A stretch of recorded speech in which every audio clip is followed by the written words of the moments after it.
Kita nggak bakal hidup terus, saudara. Bakal mati. Semua akan dimintai pertanggungan jawab. Saya dan saudara tidak beda. Saya ingat dulu pernah saya ceritakan di sini. Orang-orang yang sering ngomong, gampang kita tobat. Sayyidina Umar waktu itu nggak punya duit. Umar bin Khattab yang setan lari kalau lihat dia. Dari saking adilnya. Sahabat Nabi.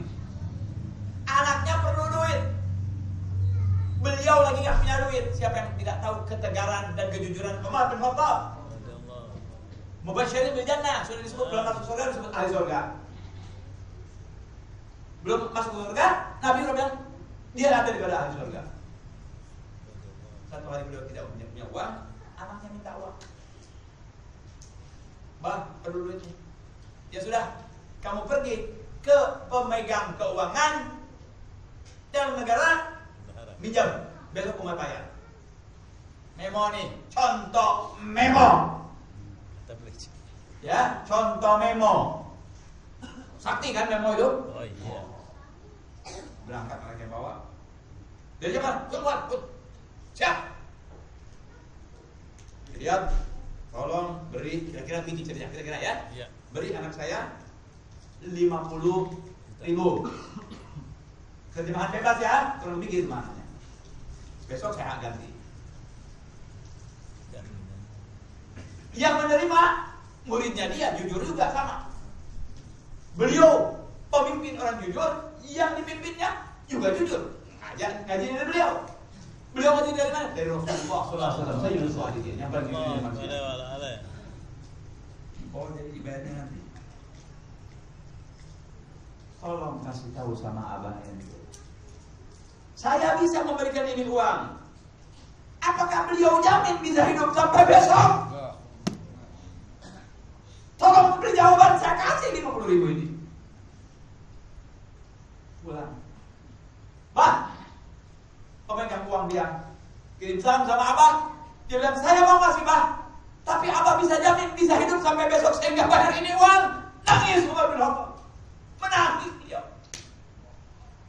Menangis saudara Umar bin Khattab. Bilang sawah betul. Limada? Nyawa kita, hidup kita ada di tangan Allah. Belum tentu bisa taubat kepada Allah. Mari bertobat tiap hari. Kita berlaku salah tiap hari, berdosa tiap hari. Jangan anggap, saya gampang nanti. Nanti itu punya Allah, bukan punya kita, saudara. Saya bicara di sini belum tentu saya bisa bangun.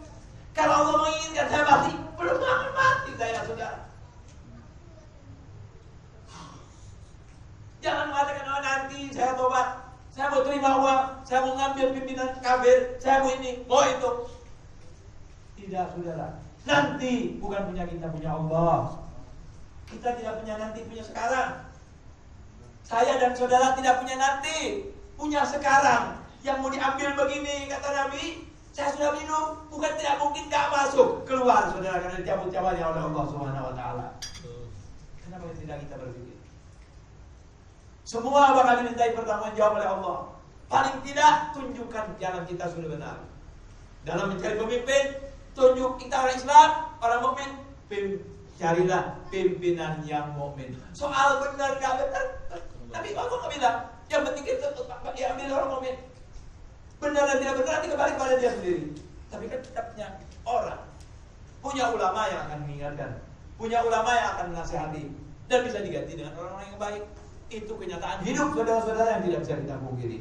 Semoga Allah memberikan kepada kita yang bersih, pikiran yang bersih, iman yang bersih, tawakkul yang bersih, cinta yang bersih kepada Allah dan Rasulnya dan para ulama. Insya Allah kita selamat di dunia wa bil akhirah. Amin ya rabbal. Kita udah 2 bulan. Biasa yang kita baca. Ingat nggak terakhir saya baca apa? Ingat nggak? Nggak ingat, lupa sebenarnya. Ya itu kita banyak lupa makanya. Ada ini lupa ya. Apa Bib? Masalah apa Bib? Masalah sholat. Alhamdulillah. Tuh lihat ada aja mana. Walaupun banyak yang lupa, ada yang ingat nggak? Ini contoh nih kita. Walaupun banyak yang lupa kalau kita berdiri dalam satu jamaah, makanya Nabi mengatakan al-jama'atu rahmah. Kenapa rahmah? Tuh lihat. Apa tadi pelajaran kita? Lupa. Ini lupa. Rahmat dari Allah turun. Satu bilang pelajaran sholat. Ini berkah jamaah. Makanya kita berjamaah dalam khair. Berjamaah dalam khair. Nah, berjamaah dalam syar jangan. Ya. Berjamaah dalam khair. Itu yang dikatakan al-jama'atu rahmah. Wallahu a'lam.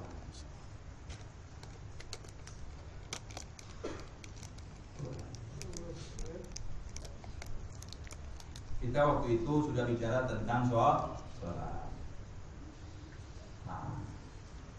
Nah hadirin, ibadah ini diturunkan oleh Allah kepada para nabi.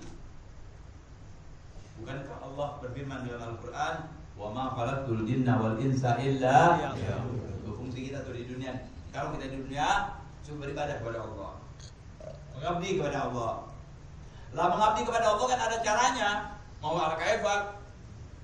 Sekarang ini banyak orang-orang beribadah kepada Allah ala kaifah. Banyak. Beribadah kepada Allah dengan cara dia. Sehingga mengatakan muslim dengan muslim kalau tidak semadhab batal wudu. Yang ajar siapa ini? Enggak kita pernah dengar dari nabi, dari ulama, laki sama laki karena lain madhab batal wudunya. Na'udzubillah min. Ajar apa ini? Makanya saudara, jangan sembarangan cari guru. Cari guru yang benar. Apalagi Anda kosong. Dan biasanya kumpulan-kumpulan banyak orang kepada satu ulama itu enggak meleset dari kebenaran. As-sawadul a'zam. Ya, yang banyak dipegang oleh banyak orang, insya Allah itulah ajaran yang benar yang datang dari Allah dan Nabi kita Muhammad. Sementara ini itu adalah ajaran Ahlus Sunnah wal Jamaah. Nah, ini ibadah juga ajarannya kan, enggak semena-mena. Siapa yang memimpin? Abu Syarif al-A'zam. Siapa? Nabi kita Muhammad. Contohnya misalnya dalam hadis, Nabi kan mengatakan, "Khudhu anni manasikakum." Ambil manasik kamu dari saya. Kan gitu. Memang Allah sudah bilang, "Wa ma atakumur rasulu fakhudhuhu wa ma nahakum anhu fantahu." Yang Nabi suruh ambil, yang Nabi larang tinggal. Salat pun kita ikut Nabi, sallu kama ra'aitumuni usolli. Labib saya enggak pernah lihat Nabi sembahyang. Sahabat kagak pernah, tabi'in kagak pernah. Enggak usah jauh-jauh, Anda di sini mungkin enggak pernah lihat salatnya Habib Salim bin Toha. Enggak semuanya. Apalagi Nabi. Diteruskan oleh siapa? Warasatul Anbiya. Men. Innal ulama warasatul Anbiya. Dengan buku-bukunya, dengan pengajaran-pengajarannya, dengan tuntunan-tuntunannya, kasih tahu tuh ibadah tuh begini, sholat tuh begini, ada aturannya. Sholat ada aturannya. Ini agama adalah aturan, ibadah juga peraturan. Kalau nggak pakai peraturan, ada ceritakan dulu. Ada satu orang beribadah kepada Allah. Masya Allah. Orang kalau beribadah, dia mau ikut kayak Nabi at-tahannuf, yakni ibadah dalam gua sendiri, khusyuk pada Allah. Ya, kita belajar kalau nggak salah ini zaman Nabi Musa apa zaman Nabi kita lupa nih cerita. Alhasil ini orang berangkat, dia bawa bekal, mau beribadah kepada Allah di gunung.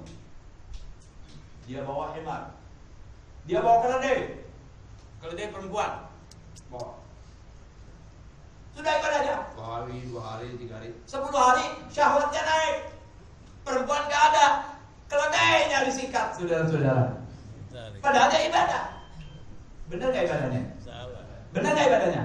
Enggak. Karena tidak ada tuntunan. Jadi kita jangan langsung ibadah, periksa dulu tuntunannya. Caranya itu ibadah bagaimana? Dalam hal ini sekarang sholat. Enggak sepeda ente itu sholat.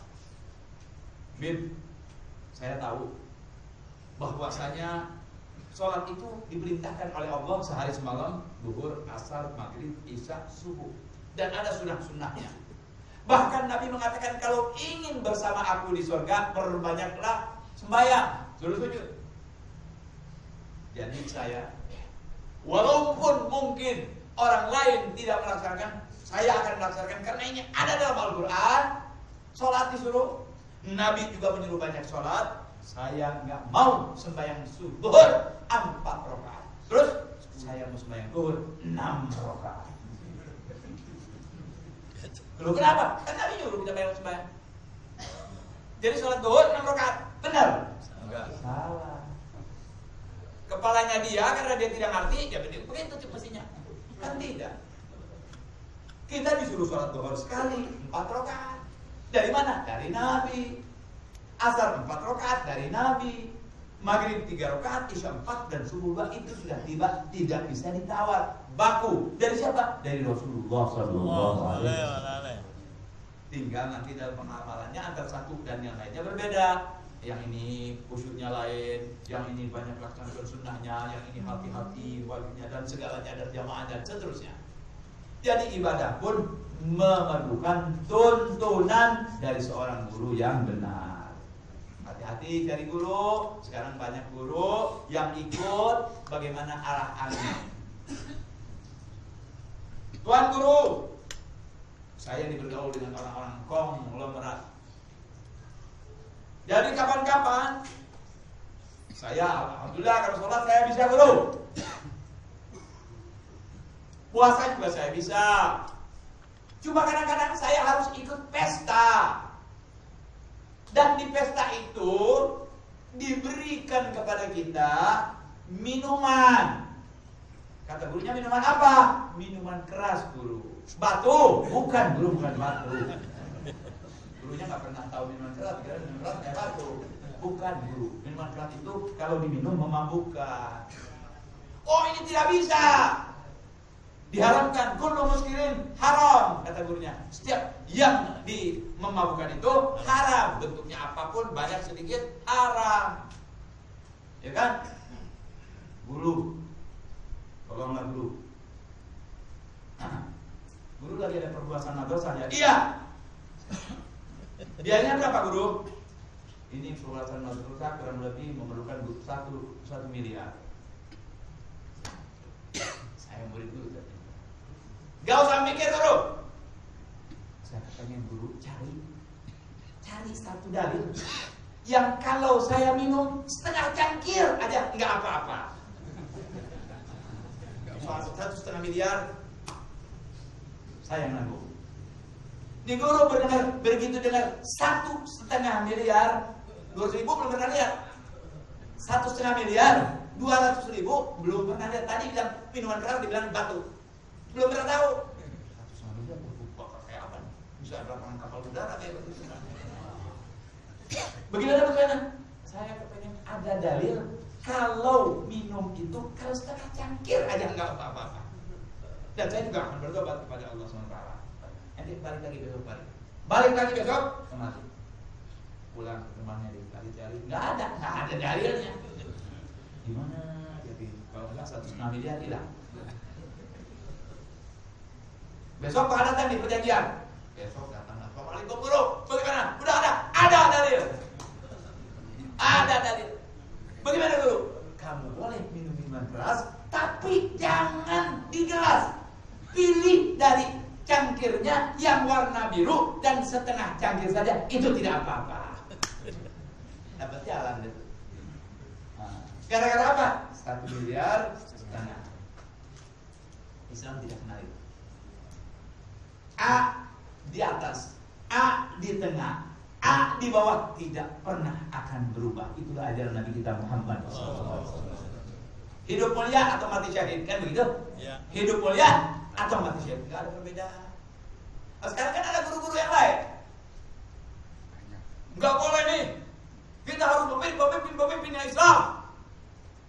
Datang anak buah pemimpin kafir tersebut. Masuk situ, Ustaz, begini Ustaz. Kita kan ini negara Pancasila, ini. Dia orangnya kok dermawan Pak Ustaz.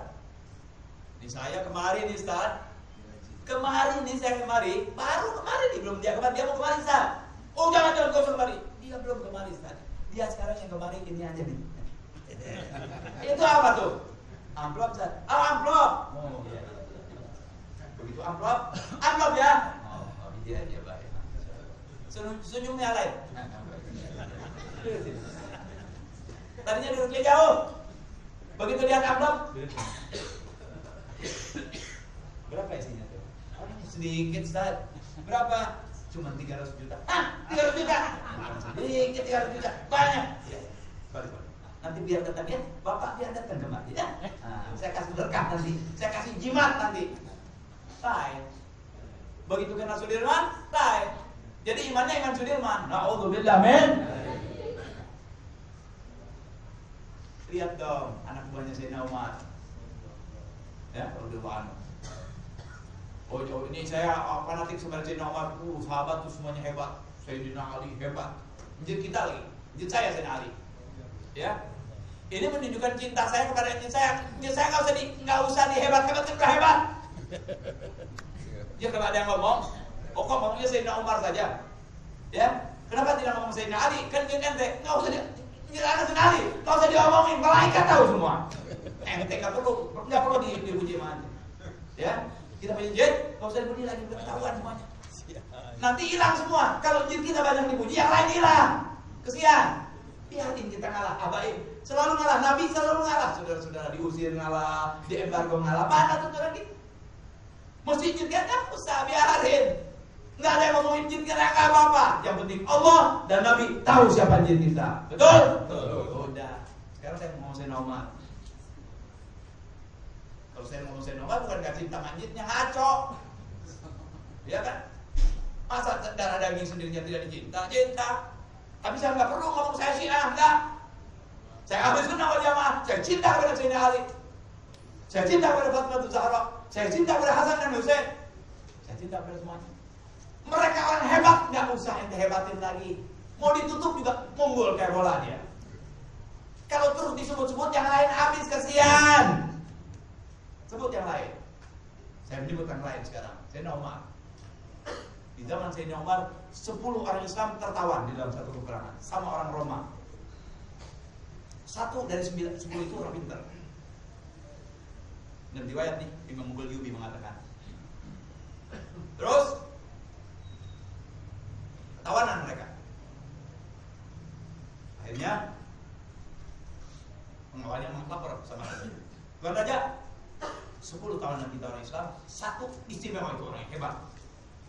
Pandai betul. Mereka ngaku yang pandai. Kata dia panggil. Kata si Raja, panggil yang pandai itu. Panggil. Ketika akan bertemu dengan Raja, Raja itu dari sombongnya dia menaruh rantai. Dia duduk di sini di atas kursi, di sini rantai. Jadi setiap orang kalau mau sampai kepada Raja mesti gimana? Sujud. Ini tawanan diri. Lihat bagaimana dia punya prinsip, bagaimana dia punya ketegasan. Ya, mari. Dia bilang, saya hanya disuruh bersujud kepada Allah, tidak bisa bersujud kepada manusia. Angkat turun rantai ini, baru saya menghadap kamu. Wah, begini. Tapi senang dia, tegas. Orang kalau pandai senang kepada ketegasan. Oke, ngawal. Lepas rantai, lepas, jalan. Ngobrol. Orang kalau ngobrol dengan orang pintar, asik nggak? Asik. Orang kalau ngomong dengan orang pintar, nyambung. Ngomong soal pemimpin begini, pemimpinan ini, politik berdasarkan menteri kabinet, itu, Prancis ini, ngomong aja. Kalau main bahlul, politik bagaimana? Pisang goreng enak. Ini ngomong politik pisang goreng, habis. Bahlul. Ini enggak. Begitu dia bilang politik, dia bicara politik. Bicara senjata, dia bisa bicara senjata ada otomatis. Bicara mobil, dia bilang soal mobil. Apa sih orang? Dia bilang, oke. Sekarang Anda pindah, ambil di raja, kerajaan saya mas. Anda jadi raja. Anda bagusnya dari agama saya. Pindah agama saja. Pindah agama kamu saya jadikan raja. Saya kerahkan di raja kepada kamu.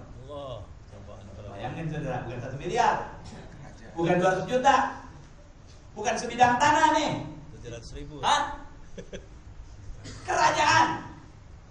Seperti misalnya Presiden Jokowi datang kepada ente, wahai fulan, ente karena bagus, baik, sekarang berubah agama, ambil, engkau yang jadi presiden, saya yang jadi rakyat.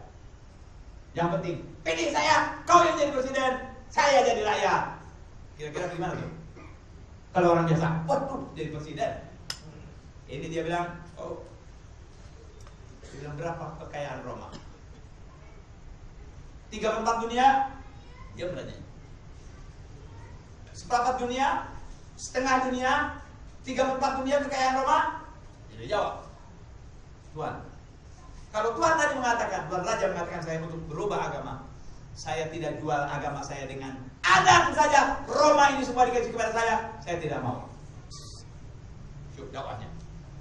Rajanya pintar. Apa itu adan? Sehingga kamu tidak mau ditukar dengan kerajaan? Dia bilang, adan, kau tahu? Asyhadu an la ilaha illallah wa asyhadu anna Muhammadan Rasulullah. Wah, pintarnya. Kan dia ngomong. Jadi, kamu menolak? Ya, menolak. Ini ceritanya saya tambahin, saya bumbuin dikit biar enak. Nggak ngomong begitu tuh, kamu nolak, nggak ngomong begitu dia. Oh, tidak mau? Mengapa? Sini, tolong masakkan air, panci yang besar, mendidih, didihkan. Ini orang dididik. Karena kamu menolak, masuk kamu ke dalam api yang sedang menyala.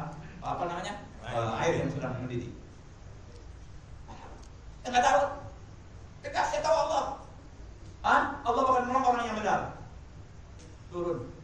Begitu menaikkan air, Bismillahirrahmanirrahim. Keluarnya dari hati Bismillahnya, bukan kayak kita Bismillah 1000 kali. Jatuh juga saudara.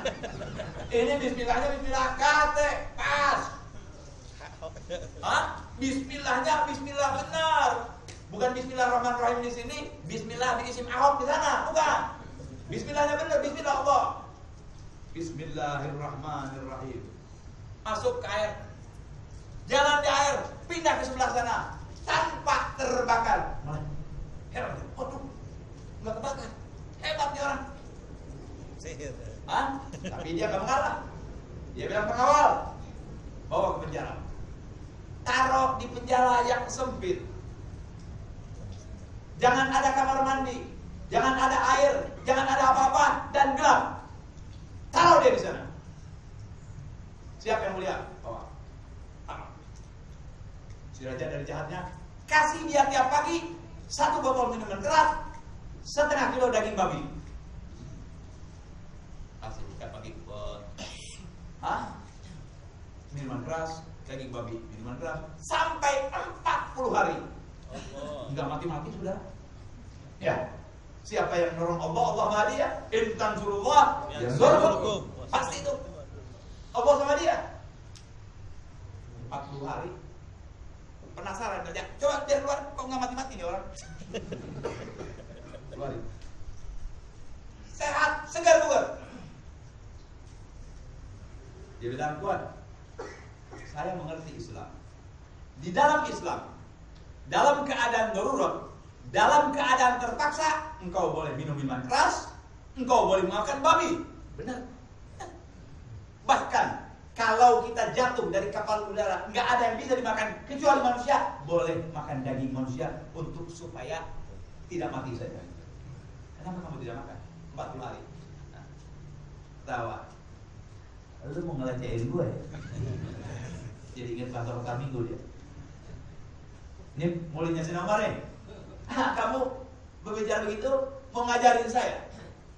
Dia bilang, wahai Tuan Raja, aku tahu bahwa darurat di dalam Islam boleh makan anjing, boleh makan babi, boleh minum minuman keras. Tapi aku sengaja tidak makan dan tidak minum karena dia percaya kepada Allah. Allah berjanji, "Wa alladzi yut'imuni wa yasqin." Kalau aku makan, kamu senang, aku kalah. Supaya kamu tambah gendeng, tambah kesal, aku tidak makan minuman keras dan babi yang kamu berikan. Wah, kaget. Wah, ini orang hebat benar. Baik. Tapi dia masih tetap nggak mau ngalah. Diakui ini orang pintar. Diakui. Orang pintar tuh senang sama orang pintar, saudara. Ya, bukan aja hasut, bukan kayak di kita, pintar dikit, nggak bisa dari depan, dari belakang. Ya, salah nggak? Dihargai. Oke. Sekarang begini. Saya akan membebaskan kamu dan seluruh tawanan yang ada bersama kamu, asal kamu ikut perintah saya. Oke? Kalau saya bisa. Dia bilang, sekarang cium tangan saya. Kalau kamu cium tangan saya, bebas kamu dan 9 orang di bawah kamu. Mau? Saya tidak mau nyium tangan Anda. Saya disuruh menyium kalau itu tangan orang tua saya, guru saya, orang lain, saya tidak perlu nyium. Tidak mau saya. Oh, salah lagi. Tidak bisa juga. Ya sudah, masih kalah. Memang Allah pilih kali. Dan sekarang kalau memang kamu tidak mau cium tangan saya, sekarang kamu cium jidat saya. Kalau tangan nggak mau, kamu cium jidat. Kan cium jidat biasa orang kamu cium, ya kan? Kalau ketemu kan, nah, cium jidat saya. Dia pikir, Nero pintar. Dalam berapa detik dia pikir, oke, baik, saya mau cium jidat. Saya mau melaksanakan perintah yang mulia. Tapi saya punya syarat. Senang, tidak ada. Wah, berarti berkalah nih dia. Apa syaratnya? Saya akan nyium jidat, tapi saya pakai tangan baju saya, kemudian saya cium. Boleh, silahkan. Kalah sudah dia pikir. Dia pikir kalah, nggak tahu dia lebih pintar. Dia cium jidatnya, niatnya bukan nyium jidat lu, tolong. Gua nyium tangan baju gua. Nah, dicium. Jadi dia cium jidatnya itu. Wah, bangga dia, kalah berarti. Ini orang Islam yang pintar kalah oleh saya. Dibebaskan, dikasih oleh-oleh, dikasih surat sama si Umar. Ini orang kalau di negeri kami bakal jadi begini. Lapor sama si Umar, dan bagiin. Jangan kamu saja, bagi ke dengan 9 selamat berkah. Apa? Ketegasan satu orang yang takut kepada Allah Subhanahu. Nah, kita juga harus begitu, saudara-saudara. Kalau mau hebat, kalau mau menang, kalau mau agung, kalau mau jaya, pilih para Islam dan punya ketegasan, punya tanggung jawab terhadap Islam itu sendiri. Amin ya rabbal alamin. Mudah-mudahan kita diberikan petunjuk oleh Allah Subhanahu wa taala. Amin ya rabbal alamin. Selanjutnya waqtosna CF, saya udah capek. Saudara-saudara ya. Wallahu a'lam. Mudah-mudahan ini ada manfaatnya. Jadi insyaallah minggu depan minta maaf ya.